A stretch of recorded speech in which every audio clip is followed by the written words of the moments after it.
Fa exactament una setmana, el cel de la Comunitat Valenciana començava a ennuvolar-se de manera amenaçadora. Ningú no volia profetitzar sobre el que podria passar, però tots sospitaven que no seria res de bo. I així va ser. Una vegada més, una gota freda ens colpejava durament. El que ara veuran són els fets, els testimonis, les vivències d'unes hores, d'uns dies d'autèntica alarma.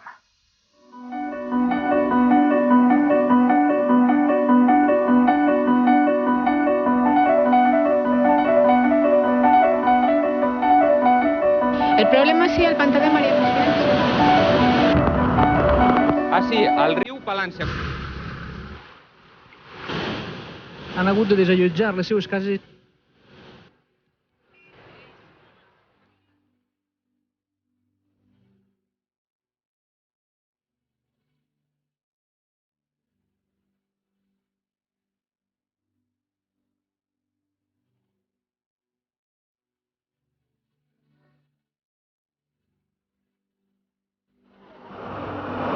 Aquestes imatges eren ja una advertència. El temporal havia descarregat vora 100 litres per metre quadrat en poques hores. Les poblacions valencianes de Riba-roja i Vilamarxant miraven atònites la crescuda del riu Túria, però sobretot dels barrancs i rambles més pròxims. Ningú no havia vist tanta aigua des de feia molts anys.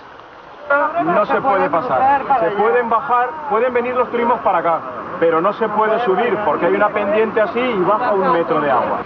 Al pasar por ahí por una fábrica de miel que hay una cantidad de agua que allí se me... Dice la mujer que me mojo, y miro y estaba el coche lleno de agua. La força amb què baixava l'aigua per la Rambla del Pollo va fer que les poblacions de la seua ribera patiren les conseqüències.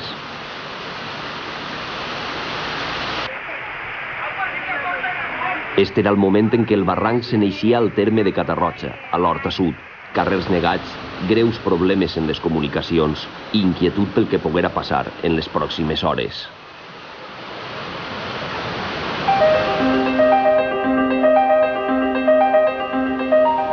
Dilluns la gota freda se centrava sobre poblacions com Algemesí, l'Alcúdia o Carcaixent. Dos fronts de núvols, un provinent de Múrcia i l'altre situat en el litoral valencià, descarreguen aigua sense parar. Amb la llum del dia, la ribera apareix pràcticament incomunicada. L'aigua desbordada dels rius Magre, Bert i Xúquer nega moltes carreteres comarcals i els cultius presenten este aspecte. Avui no hi havia res, tot pedres, res. I ahir botava l'aigua per dalt, avui hi havia menys, però... Això fa uns 20 o 25 anys que així això no s'havia conegut. Mentre la tempesta castiga la ribera, altres poblacions tracten de recuperar la normalitat. Camins desfets, carreteres impracticables, fàbriques inundades i la dificultat d'eixir de nou a uns carrers que en molts casos han desaparegut. No, ningú no hem pogut anar a treballar. S'han juntat tots, hem anat a comprar al poble a peu, perquè tampoc podem eixir en cotxe. I ens han intentat dur en un 4x4, però tampoc han pogut. Ens ha tocat tornar a peu. Això ja feia anys que no s'havia vist, però jo l'he conegut més gran. Jo l'he conegut arribar a d'aquest mur de mur a mur, de mur a mur. En el 57. Un cuarto de hora empezó a subir el nivel del agua, pues más de 1 metro y pico. Cogimos a las crías, las subimos arriba a los pisos, cerramos todo el bar y habían clientes aquí dentro, los sacamos por la ventana y los subimos arriba a los pisos también. Si a la Comunitat Valenciana la gota freda començava a comparar-se amb la riuada del 57, a Múrcia i Tarragona el temporal ja s'havia cobrat 5 vides. A la localitat catalana de Montbrió del Camp, el dissabte una dona i el seu fill de 4 anys perdien la vida en les aigües d'un barranc. Viatjaven amb altres 3 persones en un cotxe i van ser sorpresos per la crescuda de la riera. Un jove aconseguia rescatar un xiquet, però no va poder fer res més. Perquè inclús va haver un xicot que va sentir el ciroll i els crits d'auxili i va poder agafar una criatura. I la dona la va prendre l'aigua. En les hores següents encara moririen 3 persones més en aquestes comunitats, on la situació empitjorava per moments. A Tortosa, l'Ebre va augmentar el seu cabal de manera preocupant i fins i tot va arribar a eixir-se'n en alguns punts.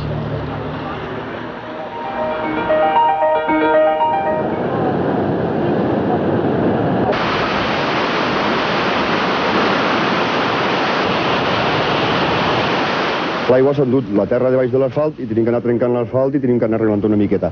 Traient totes les canyes, que ha limpiat tot el riu i està tot embossat, per si a cas baixés una miqueta més d'aigua que tinguera un paquet de tiró. A les 6 de la vesprada continua plovent a la Comunitat Valenciana. La gota freda afecta seriosament les comarques del nord. Així baixa el cérvol per Vinaròs i les previsions anuncien que la nit serà molt complicada per tot arreu. Saca a la chiquilla, que se van conmigo. Venga. Venga, iros a la cama. Venga, iros a la cama. Levántate que viene la Rambla. Són les 5 de la matinada de dimarts i la càmera d'un videoaficionat capta aquestes imatges. L'aigua del barranc està entrant pels carrers d'Aldaia. L'Horta torna a estar en l'ull de la tempesta. Avui a les 4:30 ha hagut un desbordament pràcticament de tot el seu tram i ha inundat el 60% de la població, el 60% de tots els carrers de la població. A l'eixida del sol, este era l'aspecte del poble. Jo encara no m'he agitat avui perquè a la una es començaren a dir ja que venia aigua, m'assomia al balcó i ja venia tot ple. La plaça, com veu, continua, tots els cotxes, a les 5 del matí ens han dit que traguem més cotxes, el garatge està tot inundat i fins al primer pis, 2 escalons, està tot ple, així en la plaça d'Europa. Els carrers s'havien convertit en rius d'aigua i els veïns seguien les recomanacions de les autoritats i no eixien de casa. Era la segona avinguda del barranc i a la seva capçalera no havia deixat de ploure. Tota la comarca estava completament incomunicada. Des de l'any 58 o 57 això no s'havia vist. Havien vingut fa 10 o 12 anys, havien tingut una xicoteta aigua, però això no se ho esperàvem de ninguna forma. Hasta les 5 o 5 i mitja del matí han passat 2 o 3 hores fatals.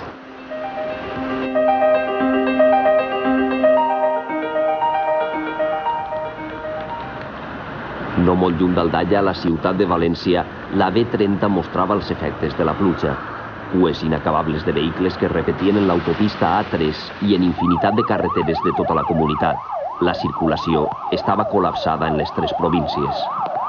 Ara vinen els ecologistes i tot això que està passant que ho paguen ells, perquè no deixen ni tocar un barranc, ni fer una mota, ni tocar una canya, ni un arbre.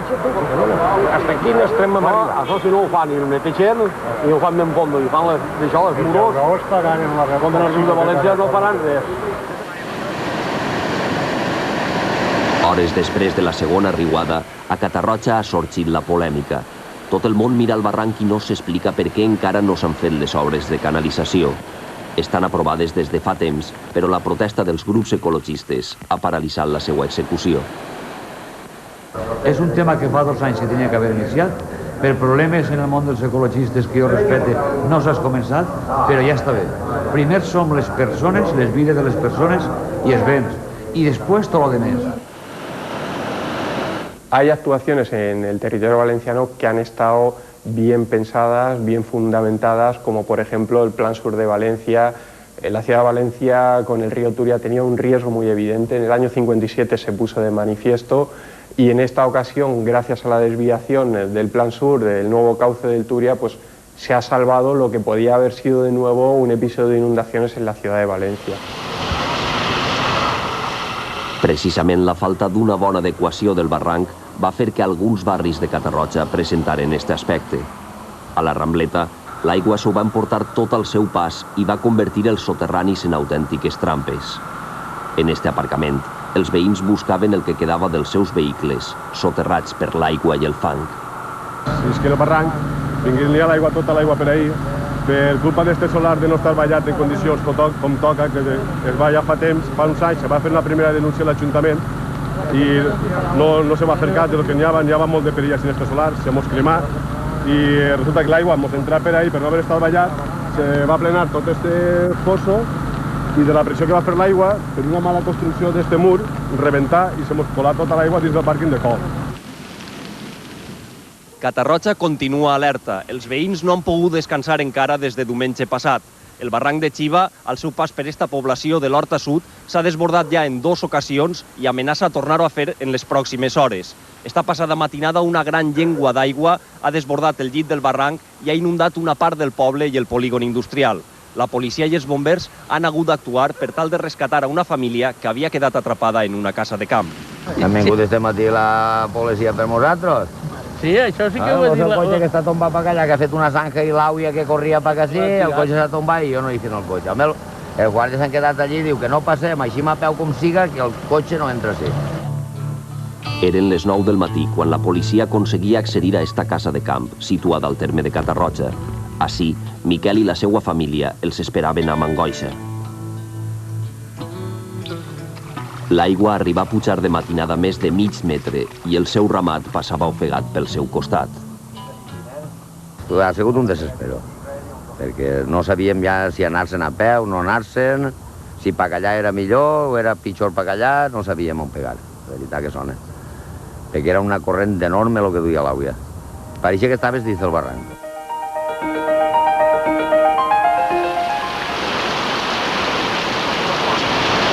Les comarques de València i Castelló han sigut les més afectades per la pluja, però a Alacant l'aigua també s'ha deixat notar. Poblacions com Benidorm, Altea, Calp o Xàbia l'han vista caure de valent. A Alacant, les obres de canalització d'avingudes han permès imaginar que riuades com la viscuda ara fa 3 anys no es tornaran a repetir. Però esta setmana tots els ulls han mirat cap al Segura. Ningú no es creia que l'aigua d'este riu arribaria a més de 4 metres d'altura i estaria a punt d'eixir-se'n d'un llit, habitualment quasi buit. Cantidades por encima de 300 litros o 400, como se ha registrado en algunos puntos del centro de la provincia de Valencia, hubieran sido más que suficientes para demostrar la poca eficacia del encauzamiento del Segura en la ciudad de Orihuela, ¿no? Prácticamente ha quedado a 1 metro de desbordarse en algunos puntos, ¿no? Y las cantidades de lluvia pues apenas han rondado los 200 litros por metro cuadrado. La pluja ha permès salvar les collites del Vinalopó i els embassaments s'han recuperat. No ha posat fi a la sequera, però almenys els camps s'estalviaran un parell de regs i podran passar l'hivern sense massa problemes.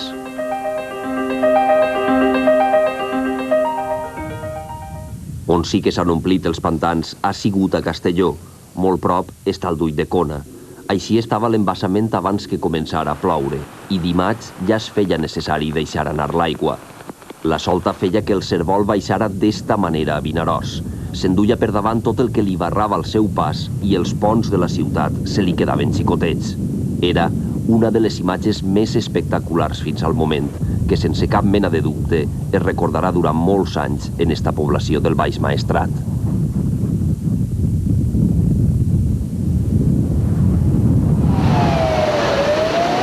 Tant a Vinaròs com a Sagunt, alguns barris ja començaven a ser evacuats. I és que el Palància també feia temer el pitjor després que l'aigua reblira la presa de l'Algar, encara en construcció, i que el pantà del Regajo estiguera al límit de la seva capacitat.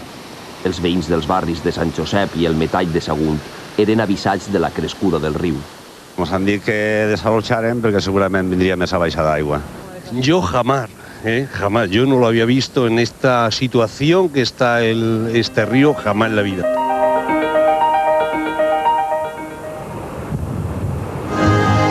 Són les 2, es manté l'alerta màxima a la Comunitat Valenciana pels efectes de la gota freda. El pantà de Maria Cristina, l'Alcora, té 2 clevills en la seva base. En estos moments hi ha una reunió d'urgència en el pantà per abordar la situació.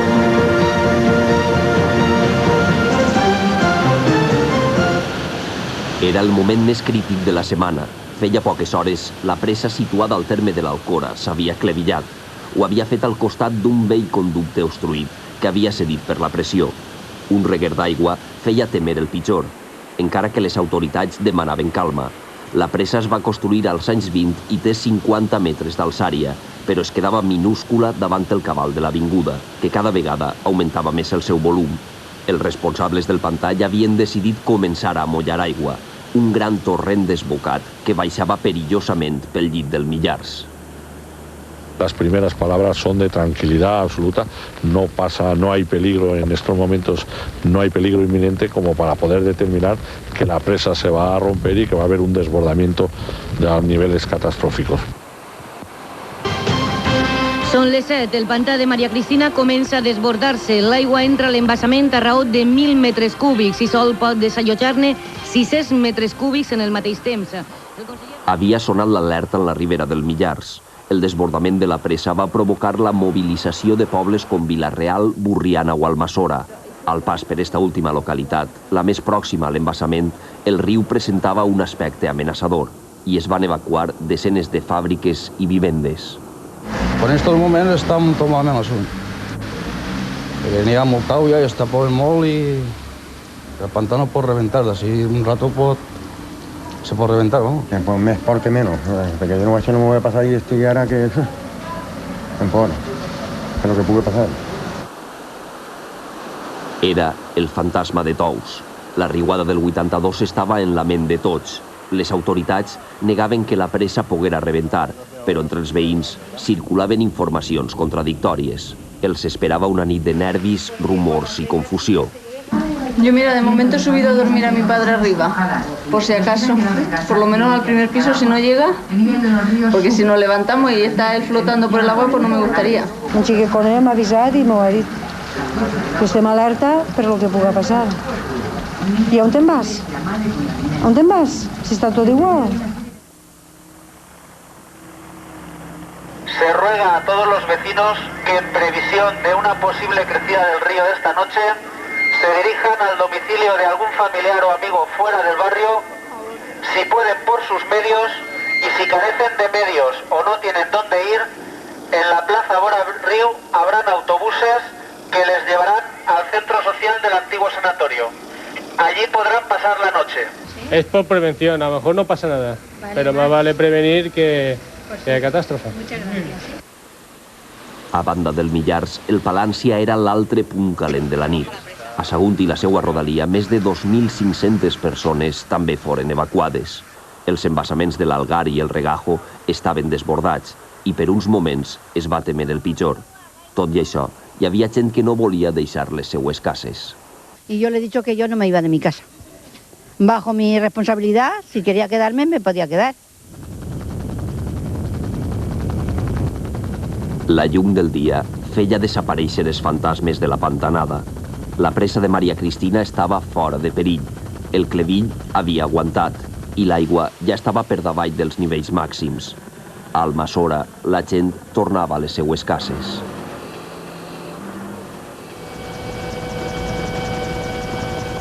A Sagunt, com en altres poblacions afectades per la pluja, la gota freda començava a ser només un trist record. Tot i això, encara hi havia qui esperava a Canet d'en Berenguer que l'aigua deixara de tindre'ls tancats en una presó 3 dies. 3 dies incomunicats así, sin poder marchar. Menos mal que habían compañeros así y que te porten algo de paz y algo de arreglo, que si no es así se morirían de fam. Més de 24 hores després que la gota freda ens deixara, 300 famílies de Moncofa i Nules no havien tornat a sa casa. Poblacions senceres continuaven sense aigua potable. Hi havia carreteres tallades.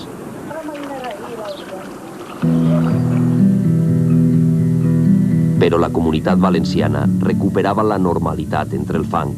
Era el moment de netejar cases i carrers. El moment de començar a oblidar una gota freda que ha causat pèrdues al voltant de 50.000 milions de pessetes. De moment, el govern ja ha aprovat ajudes per valor de més de 3.000 milions, però serà difícil tancar definitivament les ferides obertes per l'aigua, unes ferides que s'obrin cada vegada que trona.